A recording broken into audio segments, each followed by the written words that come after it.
العيلة قالت لي يا العربية يا إحنا.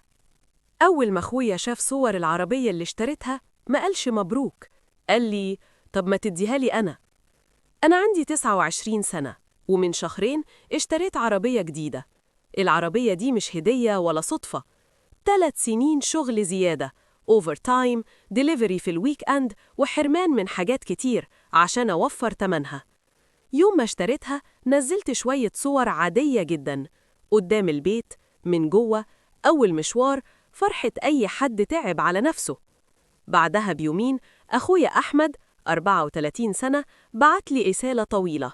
في الأول كان بيتكلم عن إنه تعبان ومضغوط ومش لاقي نفسه، وفجأة قلب الكلام وقال لي أنتي محتاجة العربية دي ليه؟ أنا أولى بيها. افتكرته بيهزر، قلت له إن العربية دي تعبي وفلوسي.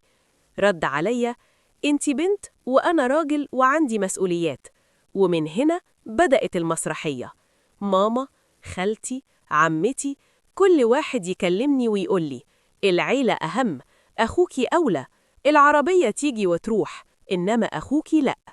فيه اللي قال أديها له مؤقتا لحد ما يقف على رجله، وفيه اللي قال أبيعها واديله الفلوس، وفيه اللي قال لي صريحة أنتي أنانية.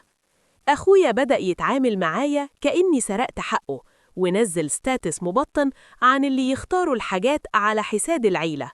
ودلوقتي أنا محطوطة قدام اختيار واحد، يا أضيع 3 سنين تعبي عشان أرضيهم، يا أتمسك بحقي وأبقى أنا الشريرة في نظرهم.